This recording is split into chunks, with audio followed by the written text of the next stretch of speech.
بہت مختلف ہے، چونکہ ماحول بدل گیا ہے۔ آج انٹرنیٹ نے علم کی ایک پوری دنیا آپ کے فنگر ٹپس پر لا کے رکھتی ہے۔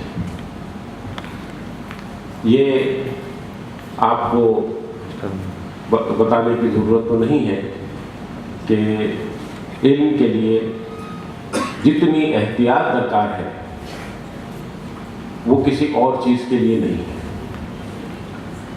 دیکھیے، آپ کسی سے محبت کسی سبب کے بغیر بھی کر سکتے ہیں، کسی کا احترام آپ کسی وجہ کے بغیر بھی کر سکتے ہیں، لیکن کسی سے اختلاف آپ علم کے بغیر نہیں کر سکتے۔ یہ اختلاف ہی ہے کہ جو سوچ کے دروازے کھولتا ہے، اور انہی دروازوں سے تازہ معلومات آتی ہیں۔ اگر اختلاف ہماری زندگی سے ختم ہو جائے تو ہم واپس پتھروں کے زمانے میں چلے جائیں گے، اور 21ویں صدی میں رہنے کے باوجود، 21ویں صدی کا لباس پہننے کے باوجود، 21ویں صدی کی عمارتوں میں رہنے کے باوجود ہم پتھروں کے دور کے انسان سے بھی بدتر انسان ہوں گے۔ حق تعالیٰ نے یہ دنیا بنائی تو اس کو ایک نظام کے تحت چلایا ہے۔ اس نظام میں کسی بھی بڑی طاقت، خواہ وہ کتنی بڑی قوم ہو، اس کی کتنی بڑی اکثریت ہو، اس کی عسکری طاقت کہیں سے کہیں ہو، اس نظام میں بال برابر فرق لانے کی مجاز نہیں۔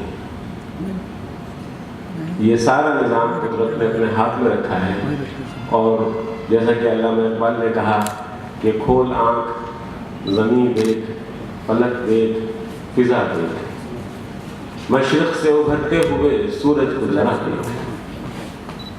یہ ایک حکیم الامت، اور وہ حکیم الامت جو اپنے لیے کہتے تھے کہ مرا بینی کہ در ہندوستان دیگر نبی بینی، برہمن زادائے راز آشنائے روم و تبریز است۔ مجھے دیکھو کہ ہندوستان میں دوسری ایسی مثال نہیں ہے کہ جو برہمن زادہ ہو اور روم اور تبریز، ایران، مشرق اور مغرب کے رازوں سے واقف۔ اس آدمی نے یہ کہا کہ کھول آنکھ زمین دیکھ، فلک دیکھ، فضا دیکھ۔ اور یہ قرآن پاک کی اس آیت کی عملی تفسیر ہے کہ جس میں تدبر اور تفکر کا حکم دیا گیا ہے۔ اسی لیے کہا جاتا ہے، علامہ اقبال کے یہ الفاظ میں بیان کر دوں تو زیادہ اچھا رہے گا، یہ کائنات ابھی ناتمام ہے شاید، یہ کائنات ابھی ناتمام ہے شاید، کہ آ رہی ہے دمادم صدائے کن فیکن۔ آپ تصور کیجئے کہ جب محض ایک ریڈیو بنا ہوگا تو اس وقت کے انسان نے کیا سوچا ہوگا کہ اب اس سے بڑھ کر ترقی ممکن نہیں۔ انسان نے اپنے علم کی معراج کو چھو لیا۔ اس کے بعد جب ٹیلی ویژن آیا ہوگا، black and white television, تو لوگوں نے کہا کہ اب تو بالکل ہی کوئی راستہ نہیں بچا کہ ہم آواز بھی سن رہے ہیں اور اس کو دیکھ بھی رہے ہیں، چلتے پھرتے دیکھ رہے ہیں۔ اس کے بعد اس میں کلر آ گئے، اس کے بعد وہ سمٹ کر آپ کی جیبوں میں آ گیا، اور اب آپ لائیو، آپ یوں سمجھیے کہ فاصلہ نام کی چیز انسانی زندگی سے ختم ہو گئی۔ یہ جتنی ایجادات ہیں، یہ علامہ کے اسی شعر کی عملی تفسیر ہے کہ آ رہی ہے دمادم صدائے کن فیکن۔ اور یہ زمانہ انہی لوگوں کا زمانہ ہے کہ جو اس کی رفتار کے ساتھ ہم آہنگ ہیں، اس سے قدم ملا کر چلنے کے اہل ہیں، اور یہ ہم آہنگی، یہ ہم سفری بغیر علم کے اب ممکن نہیں ہے۔ ایک زمانہ تھا کہ انسان نے ہزاروں سال اسٹون ایج میں گزارے، جس کو پتھر کا زمانہ کہا جاتا ہے. ہزاروں برس کے بعد کہیں جا کے انسان ایگریکلچر ایج میں آیا.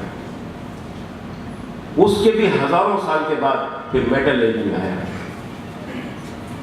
اور آپ دیکھتے ہیں کہ 19ویں صدی کے آخر کے بعد سے زمانہ اتنی تیزی سے بدل رہا ہے کہ لوگوں نے اس کو نام دینا چھوڑ دیا.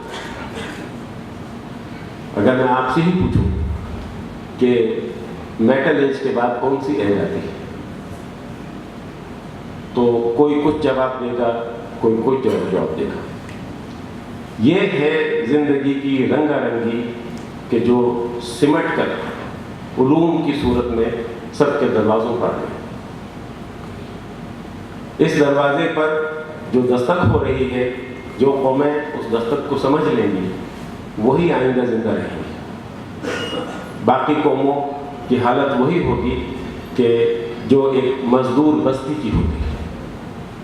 لوگ ہم پر تجربے کریں گے اور ہمیں رونقتے ہوئے آگے نکل جائیں گے. ہمارا موجود رہنا, ثابت قدم رہنا ہمارے دین کی سربلندی کے لیے بھی ضروری ہے اور ہماری مشرقی اقدار کی بقا کے لیے بھی ضروری ہے. ہم پر دوہری ذمہ داری ہے.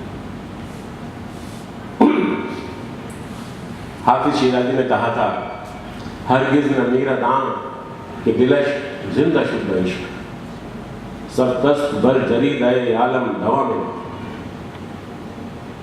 یہ ہمارے بزرگوں کے اقوال ہیں. جیسا کہ علامہ اقبال نے فرمایا کہ علم مومن کی کھوئی ہوئی میراث ہے.